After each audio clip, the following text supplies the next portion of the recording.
last December at our Oakland Day program for adults with disabilities. I asked my client, Mona, this question. Would you like to visit the ghost ship? Her chocolate ring-pierced face smiled as if this Buddhist had received a Christmas present. She shimmied in her wheelchair and cooed in her Betty Boop voice that she uses whenever she receives a prize. Shooky, shooky! I gave Mona a chance to visit the ruins of the ghost ship warehouse, which burned on December 2nd, 2016, killing 36 people during a concert. Mona turned her wheelchair towards the door. Come on, Andre, let's go! We drove down Fruitvale Avenue, and I parked the van in a lot right across the street from the ghost ship warehouse. Have you ever had the experience of watching the news and not quite believing what you're seeing? Oh yeah. Yeah. Every day. Well, standing in front of the ruins of the ghost ship, seeing the charred roof beams, smelling the smoke, the lingering smoke still in my nose, and just feeling the overwhelming sadness over the place. I thought, oh my, this really happened. People died here. I just released Mona from the lift gate behind the van, and she sped her wheelchair off past the reporter to join the mourners gathered around the wall the fire department erected around the ruins. And people peered over the fence to take pictures. I ran and joined Mona.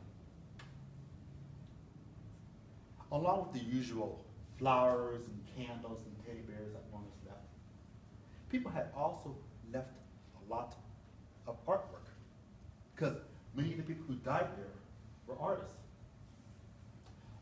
One child had left on the street in front of the ghost ship a crayon drawing of a pirate ship sailing up in the clouds, escorted by a flock of 36 doves. Another artist, a sculptor, created a tree with a concrete base and a metal trunk that rose up into branches, and each of the heart-shaped leaves bore the name of one of the victims. Another person had nothing to give. He took off his black Nike sneakers, tied the shoestrings together, and hung his shoes on the fence in front of the warehouse. The ruins had become a shrine for pilgrims.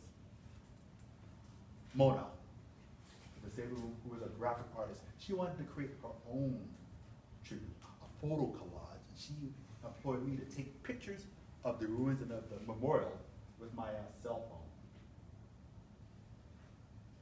We had turned to leave the ruins when the reporter that we passed on the way in approached me with a microphone. She smelled a story. She asked me, would you mind making some comments on camera? Me? I turned to Mona with a, should I? Look. She nodded her head. I turned back to the reporter. Sure, I don't mind. The reporter waved to her cameraman, who came forward and focused his lens on me. The reporter held her microphone below my mouth, but out of the camera's range. She began, what brought you here today? I said, well, to pay my respects. I'm a storyteller and I'm a poet, and I often perform at various venues throughout Oakland, and I think that, you know, on a different night, a different place, that could have been me who died there, you know? It could have been me. And I'm just thinking that fire is a terrible way to die, you know? And I could still smell the ashes, you know? It's been a week, I can still smell the ashes, and it's like a crematorium, you know? This place is nothing but a graveyard, because it is a graveyard, you know? The reporter said, chilling. What do you think about all this? She said, waving her hand at the outdoor art memorial. I looked at it and said, it's amazing. It's really powerful and beautiful. You know, you have drawings and poetry and painting and this big tree here made out of concrete and steel. You know, it's just powerful. You know, as artists, we grieve through our art. That's how we cope with grief. Is that we create even more art. So I find this all just awesome and just very powerful. My eyes began to tear up, and I ran out of things to say. The reporter asked my name, I gave it, and like a greeter at a mortuary, she said, thank you. I turned to Mona, excited. I might be in the news tonight. She huffed. She should have interviewed me. I said, oh well, shooky shooky. I missed that night's news broadcast. But in the morning at work, I went online to the TV station and I found the news segment. I clicked the link and up popped the reporter who had interviewed me the day before. She stood in front of the ruins of the ghost ship. Tonight, the Oakland fire chief acknowledges that this warehouse here simply fell through the cracks. It was never inspected. I pointed at the computer monitor and yelled to my coworkers and clients, hey guys, come over here, I'm gonna be on TV. That's the one who interviewed me in front of the ghost ship yesterday.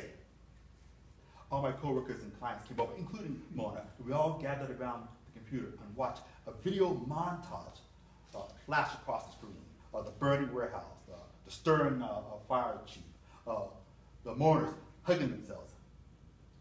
We heard my voice come on first, and then I appeared on screen in front of the ghost ship warehouse. It's like being in the graveyard, because it is a graveyard, you know? They cut away from me, back to the reporter. My coworkers and clients said, hey, there's Anji, he's on the news. Then the reporter wrapped up the news segment, reporting live from Oakland tonight. And the clip ended. I had appeared on TV for 3 seconds. 3 seconds. My coworkers and clients said, is that it? Is there more? I said, yeah, my interview was longer, but they left out the best part. I had been reduced to a 3-second soundbite. In order to extend my 3 seconds of fame, I replayed that clip over and over again to extend my fame to 6 seconds, and then 9 seconds. But I thought, let it go. Hey, I'm a storyteller. I get a second chance to tell my story my way every time I get on stage.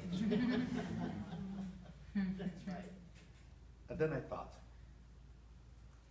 I wish the people who died in that warehouse got second chances. I wish there were sprinklers.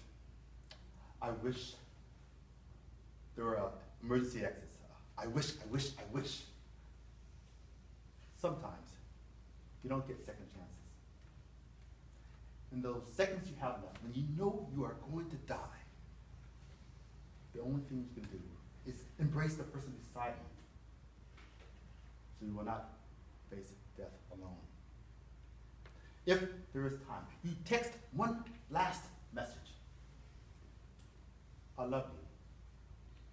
I'm going to die, Mom.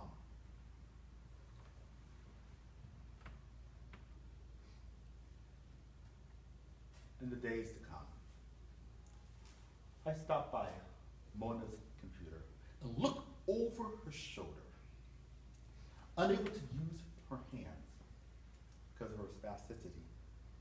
She wore on her forehead a pointer stick strapped like a unicorn. With this tool, she tapped at a computer keyboard to Photoshop the pictures I took of the ghost ship warehouse and the memorial in front. Digitized colors swirled around the screen like shards of broken, translucent glass inside of a kaleidoscope. The names of the 36 dead were submerged in this concoction like Scrabble tiles and Jello.